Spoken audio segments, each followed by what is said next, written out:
Hi, this is Tara. Welcome to Sky Gazing. Today we're starting a new series, the study of the Genjo Koan. The Genjo Koan is basically an essay, if you will, the first essay in the Shobogenzo, which is a compendium by the Zen master Eihei Dogen Zenji. He was a 13th century Japanese Zen master who traveled to China at the age of 13 with a lot of burning spiritual questions, found the answers, came back and founded his own monastery, which then began the Shoto Zen line of Buddhism. It is what is called in China as Caodong and Shoto in Japan. The version or the book that I'm leaning on to interpret this is Realizing Genjo Koan by Shohaku Okumura-san. Okumura is an accomplished writer, greatly loved. His interpretation, his translation, we'll read shortly. The Genjo Koan is not a very long poem, prose poem. It's very mystical. It's very pithy. And it contains within it eons of Buddha Dharma, references to the words of the Shakyamuni Buddha, to the wisdom of emptiness, the foundational truths of Mahayana Buddhism. It draws from the sermons that the Buddha has given. It's an absolutely beautiful and rich text. And like the Heart Sutra, it may not look very long, or it may not sound very convoluted. But the more you open it up like a flower, the petals reveal worlds of beauty within. You can read it for years. There are several translations, there's several commentaries. And the more you read, the more you'll find it opens up another layer of mysticism, contemplation, reflection to you. So in that sense, it is a tantric text because it reveals itself. Its nature is revelatory. Okumura in his translation says that Genjo means reality that is presently taking place. And Koan refers to the intersection of two aspects of reality, the relative and the absolute. Therefore, he translates it to mean to answer the question from true reality through the practice of everyday reality. What he's basically saying is that the Genjo Koan is an instruction of how to access the absolute through the relative. How to gain that universal truth while living on mundane reality. So there are several even nuances, differences, even in just the translation of the title.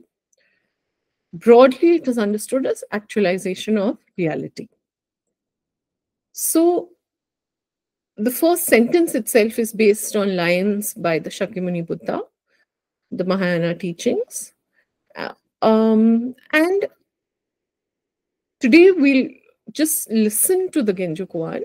But as we go ahead, you'll realize that the best approach is to sit with the words and maybe follow up the references and sort of see where they lead and see what occurs to you.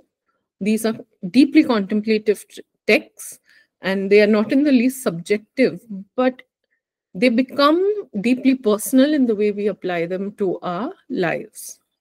So this is a beautiful, mystical prose poem with great truth, great power. So now let's just listen to the Genjo Koan and read it with an attitude of reverence and openness and a willingness to learn and an intention to be enlightened for ourselves and for others. The Genjo Koan. This translation is by Shohaku Okumura-san.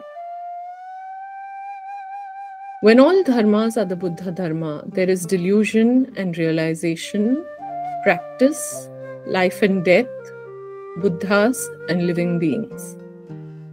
When the 10,000 dharmas are without fixed self, there is no delusion and no realization, no Buddhas and no living beings, no birth and no death.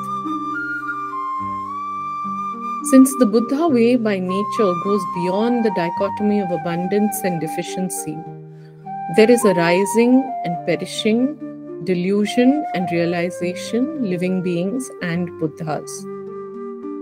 Therefore, flowers fall even though we love them, weeds grow even though we dislike them.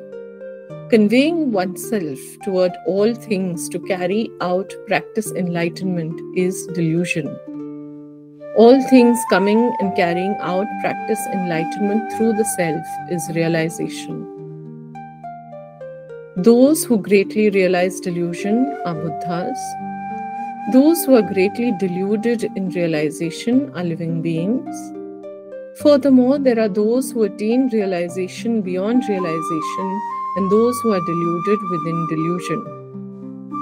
When Buddhas are truly Buddhas, they don't need to perceive they are Buddhas. However, they are enlightened Buddhas and they continue actualizing Buddha. In seeing color and hearing sound with body and mind, although we perceive them intimately, the perception is not like reflections in a mirror or the moon in water. When one side is illuminated, the other is dark. To study the Buddha way is to study the self. To study the self is to forget the self. To forget the self is to be verified by all things. To be verified by all things is to let the body and mind of the self and the body and mind of others drop off. There's a trace of realization that cannot be grasped. We endlessly express this ungraspable trace of realization. When our first seeks the Dharma, one strays far from the boundary of the Dharma. When the Dharma is correctly transmitted to the self, one is immediately an original person. If one riding in a boat watches the coast, one mistakenly perceives the coast as moving. If one watches the boat in relation to the surface of the water, then one notices that the boat is moving. Similarly, when we perceive the body and mind in a confused way and grasp all things with a discriminating mind, we mistakenly think that the self-nature of the mind is permanent. When we intimately practice and return right here, it is clear that all things have no fixed self. Firewood becomes ash. Ash cannot become firewood again. However, we should not view ash as after and firewood as before. We should know that firewood dwells in the Dharma position of firewood and has its own before and after. Although before and after exist, past and future are cut off. Ash stays in the position of ash with its own before and after. As firewood never becomes firewood again after it has burned to ash, there is no return to living after a person dies. However, in Buddha Dharma, it is an unchanged tradition not to say that life becomes death. Therefore, we call it no arising. It is the established way of Buddhas turning the Dharma wheel not to say that death becomes life. Therefore, we call it no perishing. Life is a position in time, death is also a position in time. This is like winter and spring. We don't think that winter becomes spring, and we don't say that spring becomes summer. When a person attains realization, it is like the moon's reflection in water. The moon never becomes wet, the water is never disturbed. Although the moon is a vast and great light, it is reflected in a drop of water. The whole moon and even the whole sky are reflected in a drop of dew on a blade of grass. Realization does not destroy the person as the moon does not make a hole in the water. The person does not obstruct realization as a drop of dew does not obstruct the moon in the sky. The depth is the same as the height. To investigate the significance of the length and brevity of time, We should consider whether the water is great or small and understand the size of the moon in the sky. When the dharma has not yet fully penetrated body and mind, one thinks one is already filled with it. When the dharma fills body and mind, one thinks something is still lacking. For example, when we sail a boat into the ocean beyond sight of land and our eyes scan the horizon in 4 directions, it simply looks like a circle. No other shape appears. This great ocean, however, is neither round nor square. It has inexhaustible characteristics. To a fish, it looks like a palace. To a heavenly being, a jeweled necklace. To us, as far as our eyes can see, it looks like a circle. All the myriad things are like this. Within the dusty world and beyond, there are innumerable aspects and characteristics we only see or grasp as far as the power of our eye or of study and practice can see. When we listen to the reality of myriad things, we must know that there are inexhaustible characteristics in both ocean and mountains, and there are many other worlds in the 4 directions. This is true not only in the external world, but also right under our feet or within a single drop of water. When a fish swims, no matter how far it swims, it doesn't reach the end of the water. When a bird flies, no matter how high it flies, it cannot reach the end of the sky. When the bird's need or the fish's need is great, the range is large. When the need is small, the range is small. In this way, each fish and each bird uses the whole of space and vigorously acts in every place. However, if a bird departs from the sky or a fish leaves the water, it immediately dies. We should know that for a fish, water is life. For a bird, sky is life. A bird is life. A fish is life. Life is a bird. Life is a fish. And we should go beyond this. There is practice enlightenment. This is the way of living beings. Therefore, if there are fish that would swim or birds that would fly only after investigating the entire ocean or sky, they would find neither path nor place. When we make this very place our own, our practice becomes the actualization of reality, Genjo Koan. When we make this path our own, our activity naturally becomes actualized reality, Genjo Koan. This path, this place, is neither big nor small, neither self nor others. It has not existed before this moment, nor has it come into existence now. Therefore, the reality of all things is thus. In the same way, when a person engages in practice enlightenment in the Buddha way, as the person realizes one dharma, the person permeates that dharma. As the person encounters one practice, the person fully practices that practice. For this, there is a place and a path. The boundary of the known is not clear. This is because the known, which appears limited, is born and practiced simultaneously with the complete penetration of the Buddha Dharma. We should not think that what we have attained is conceived by ourselves and known by our discriminating mind.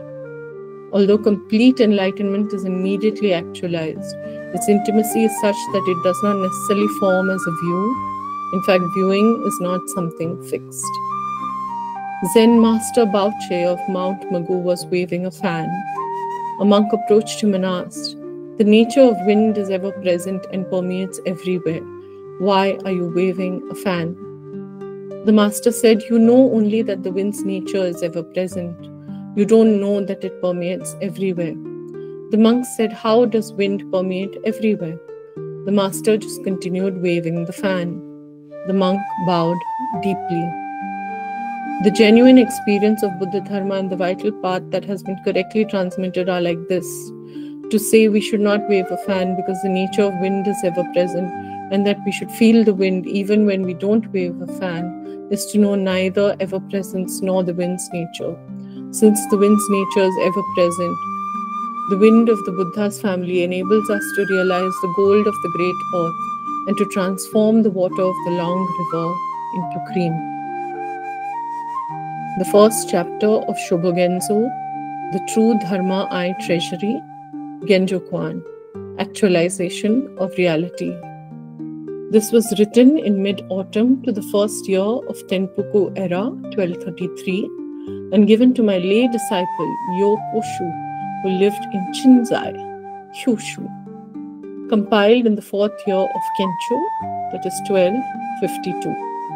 Translated by Shohaku Okumura. Thank you so much for listening.